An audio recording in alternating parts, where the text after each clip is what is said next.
안녕하세요. 충남대학교 병원 신경과 손은희입니다.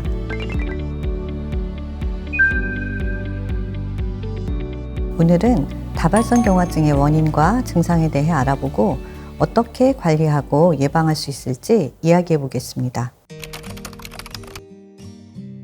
다발성 경화증은 중추신경계, 즉 뇌와 척수, 시신경에 만성적으로 염증이 반복되는 자가면역 질환입니다. 외부의 적을 공격하는 우리 몸의 면역체계가 이유는 알 수 없지만 자기 자신의 신경을 감싸고 있는 수초를 공격하는 것이죠. 수초는 전깃줄의 피복처럼 신호가 빠르고 정확하게 전달되도록 돕는 역할을 합니다. 그런데 이 피복이 손상되면 전기가 새거나 끊기는 것처럼 신경 신호가 제대로 전달되지 않아 여러 가지 증상이 생기게 됩니다. 또한 염증이 반복되기 때문에 치료를 하지 않으면 증상이 여러 번 재발합니다.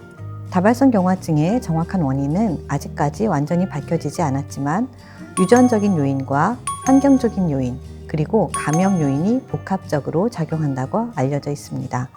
먼저 유전적인 요인부터 볼까요? 다발성 경화증은 유전자 이상으로 인해 유전되는 유전병은 아닙니다. 하지만 유전적으로 면역체계가 조금 더 민감하게 반응하는 체질이 있을 수 있습니다. 예를 들어 환자의 자녀에게서 이 질환이 생길 가능성은 일반인보다 약 2 내지 3% 정도 높습니다. 그래도 대부분의 경우는 유전 하나만으로는 발병하지 않는다는 점을 강조드리고 싶습니다. 다음은 환경 요인입니다. 가장 잘 알려진 것이 비타민 D 결핍과 햇빛 부족이에요. 햇빛을 많이 받지 못하는 북유럽이나 북미 지역에서 발병률이 높게 나타나는 이유가 여기에 있습니다. 비타민 D는 면역 조절에 중요한 역할을 하는데 수치가 낮으면 면역체계가 불안정해져 자가 면역 반응이 잘 일어납니다. 또한 흡연도 큰 영향을 줍니다. 흡연자는 비흡연자보다 2배 정도 발병 위험이 높고 흡연을 지속하면 질병 진행 속도도 빠르다는 연구 결과가 있습니다. 따라서 금연은 치료와 예방 모두에서 매우 중요합니다. 그리고 비만, 특히 청소년기의 비만도 면역 기능 변화와 관련이 있습니다. 체내 염증 수준이 높아지면서 다발성 경화증의 위험이 커질 수 있습니다. 마지막으로는 감염 요인, 특히 앱스타인바 바이러스가 있습니다.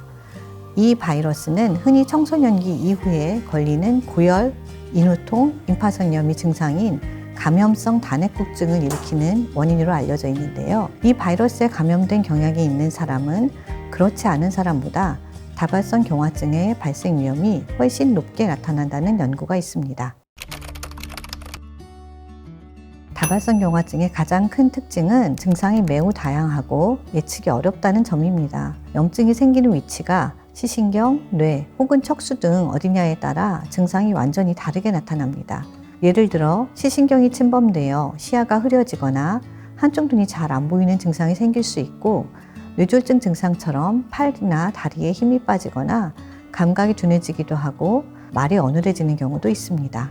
회복되는 정도도 달라서 증상이 완전히 없어지기도 하지만 모두 회복되지 않고 후유 증상이 남기도 합니다. 이처럼 환자마다 나타나는 증상이 다르고 회복의 속도나 정도도 다릅니다. 또한 대부분의 다발성 경화증 환자분들은 급성 증상이 나타났다 회복되고 다시 재발하는 이런 과정을 반복합니다. 질환 초기에는 회복이 잘 되지만 재발이 반복되면서 일부 증상이 완전히 회복되지 않고 남아서 조금씩 누적되는 형태로 진행하기도 합니다. 또 한 가지 아주 중요한 점은 본인이 자각하지 못하는 재발이 있을 수 있다는 겁니다. MRI를 찍어보면 뇌나 척수에 새로운 병변이 생겼지만 증상으로 느끼지 못하는 경우도 있습니다. 이를 무증상 병변이라고 합니다. 그래서 증상이 없더라도 정기적인 MRI 추적 검사가 꼭 필요합니다. 특히 뇌 MRI는 1년에 한 번 정도는 검사를 받으시는 걸 권장드립니다. 이런 정기 검사를 통해 병의 변화를 조기에 발견하면 적절한 치료로 재발을 줄이고 신경 손상을 최소화할 수 있습니다. 의학적으로 재발은 새로운 신경학적 증상이 나타나거나 기존 증상이 갑자기 악화되는 경우를 말합니다. 이러한 변화가 최소 24시간 이상 지속되며 감기나 발열, 감염 등 다른 원인으로 설명되지 않을 때 재발이라고 정의합니다. 재발은 보통 갑자기 나타나지 않고 몇 시간에서 며칠에 걸쳐 서서히 증상이 심해지는 형태로 시작합니다. 이렇게 나타난 증상은 보통 수일에서 수주 동안 지속되고 심한 경우에는 몇 달 이상 증상이 이어질 수도 있습니다. 즉, 하루아침에 생기고 바로 사라지는 일시적 현상은 재발로 보지 않고 최소 24시간 이상 지속되는 신경학적 변화가 있을 때 재발로 판단합니다. 증상은 자연스럽게 호전되기도 하지만 대부분의 경우에는 고용량 스테로이드 치료를 통해 염증을 가라앉히고 회복을 돕습니다. 다만 모든 증상이 완전히 사라지는 것은 아닙니다. 일부 증상은 완전히 회복되지 않고 남아서 후유증으로 이어질 수도 있습니다. 이 때문에 초기 치료 시점이 굉장히 중요합니다. 재발이 일어나는 주기는 사람마다 매우 다릅니다. 질병 초기에 1, 2년에 한 번 정도 재발하는 경우가 흔하지만 어떤 분은 1년에 한두 번 재발하기도 하고 어떤 분은 몇 년 동안 전혀 재발이 없기도 합니다. 가장 중요한 점은 재발은 언제 어떤 형태로 올지 예측이 어렵다는 것입니다. 지속 시간도 증상의 심각도도 환자마다 크게 다릅니다. 따라서 조금이라도 새로운 신경 증상이 느껴진다면 망설이지 말고 바로 전문의에게 상담받는 것이 필요합니다. 눈으로 보는 것을 담당하는 시신경에 염증이 생기면 한쪽 눈의 시야가 흐릿해지면서 시력이 떨어지거나 시야 중 일부분, 특히 중심 부분이 보이지 않는 시야 결손이 생기기도 하고 색이 선명하게 보이지 않거나 흑백으로 보이게 되는 그런 색각 손실이 생깁니다. 이들 증상과 함께 눈을 움직일 때 통증이 느껴지는 안구통이 동반되기도 합니다.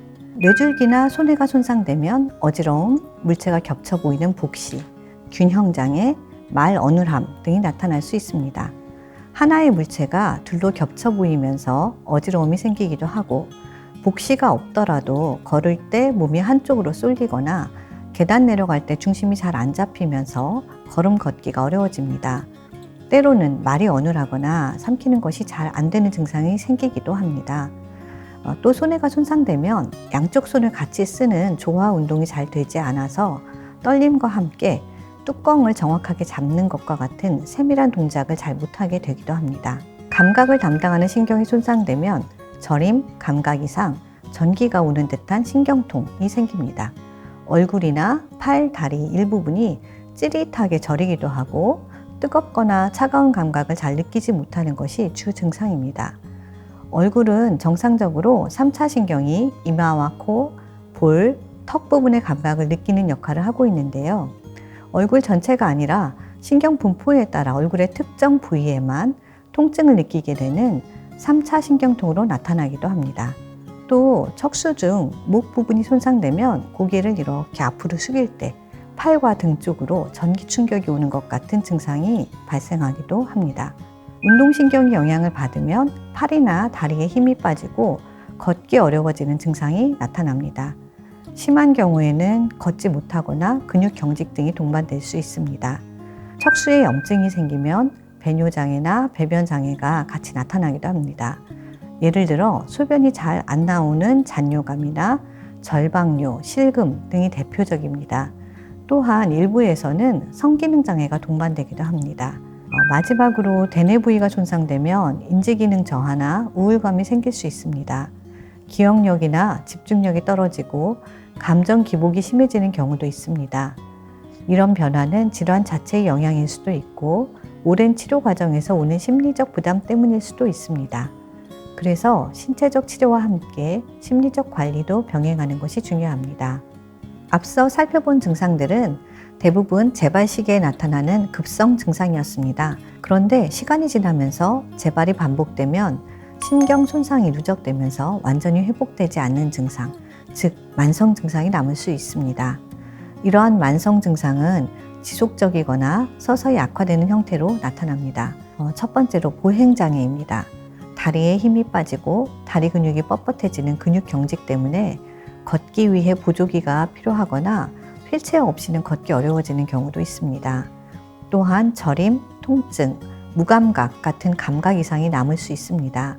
특히 신경병성 통증은 겉보기엔 괜찮아 보여도 환자분들에게는 큰 불편을 주는 증상입니다.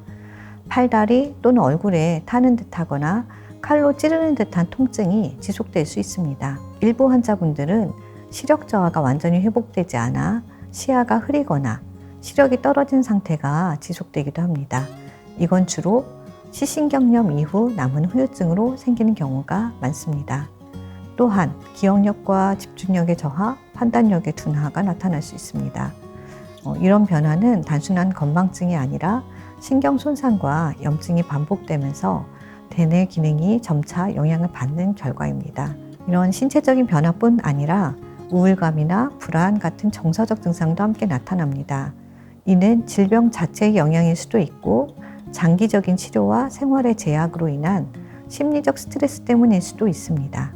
그래서 심리적 관리와 지지, 치료도 매우 중요합니다. 무엇보다 많은 환자분들이 호소하는 증상이 극심한 피로감입니다.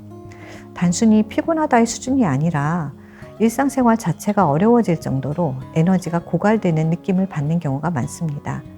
이건 신경계 염증과 에너지 전달의 비효율성, 그리고 심리적 요인이 복합적으로 작용하기 때문입니다. 이런 만성 증상들은 치료하지 않거나 관리가 잘 되지 않으면 진행형 다발성 경화증으로 이어져 삶의 질에 큰 영향을 줄 수 있습니다. 따라서 조기에 발견하고 전문의와 상의하여 꾸준히 적절한 치료와 재활, 생활 관리를 병행하는 것이 무엇보다 중요합니다.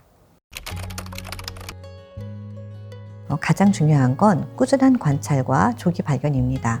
다발성 경화증은 겉으로 증상이 없어 보여도 MRI나 신경학적 검사에서 새로운 병변이 발견되는 경우가 있기 때문에 정기적인 검사가 꼭 필요합니다.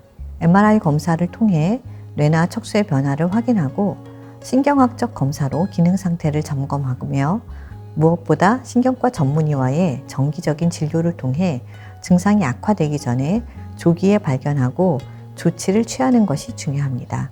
또한 꾸준히 생활 습관을 관리하는 것이 중요합니다. 먼저 흡연은 다발성 경화증의 발병, 재발, 진행 위험을 모두 높이는 요인입니다. 따라서 담배를 끊는 것만으로도 재발률을 낮추고 약물 치료의 효과도 높일 수 있습니다. 또한 비타민 D는 면역 조절에 중요한 역할을 합니다. 햇빛을 자주 쬐고 필요시 보충제를 섭취하면 재발 위험을 줄이는 데 도움이 됩니다. 특히 비타민 D 결핍은 재발률을 높인다는 연구가 많습니다. 그리고 가벼운 유산소 운동이나 근력 운동은 피로감 완화와 체력 유지에도 도움이 됩니다. 운동은 단순히 신체 기능뿐만 아니라 기분 개선과 스트레스 완화에도 효과적입니다. 단, 과도한 무리보다는 꾸준함이 더 중요합니다. 균형 잡힌 식사를 하는 것도 중요합니다. 항염증 식단, 즉 과일, 채소, 생선, 통곡물 중심의 식단을 추천합니다. 특히 가공식품과 포화지방 섭취는 줄이는 것이 좋습니다. 식습관의 균형은 면역 안정화에도 직접적인 영향을 줍니다. 또 비만은 특히 청소년기나 성인 초기에 재발 위험을 높이는 요인입니다. 적정 체중을 유지하는 것은 면역 건강과 전반적인 체력 유지에도 모두 도움이 됩니다. 무엇보다 중요한 건 다발성 경화증의 원인과 대표적인 증상을 잘 이해하고 몸에 일어나는 변화를 놓치지 않는 것입니다. 이 질환은 겉으로 드러나는 증상이 잠시 좋아졌다가 다시 나타나기도 하고 어떤 경우엔 증상 없이도 병변이 진행될 수 있기 때문에 정기적으로 신경과 전문의를 만나 꾸준히 추적 검사와 치료를 받는 것이 아주 중요합니다. 그렇다면 언제 의료진에게 연락해야 할까요? 만약 시야가 흐려지거나 복시가 생기거나 또는 걷기나 균형 잡기가 어려워질 때나 팔이나 다리에 힘이 빠질 때, 감각이 이상하거나 통증이 생기거나 배뇨 배변 장애 같은 증상이 새롭게 생겼을 때, 이런 변화가 24시간 이상 지속된다면 즉시 담당 의료진과 상의하셔야 합니다. 또한 평소보다 피로가 심하거나 넘어지거나 일상생활이 어려워지는 변화가 느껴질 때도 지체하지 말고 진료를 받는 것이 좋습니다. 다발성 경화증은 한 번의 치료로 끝나는 병이 아니라 꾸준한 관리와 함께 살아가는 질환입니다. 하지만 조기에 발견하고 꾸준히 치료받는다면 충분히 안정된 상태로 생활할 수 있습니다. 이상 강의를 마무리하겠습니다. 감사합니다.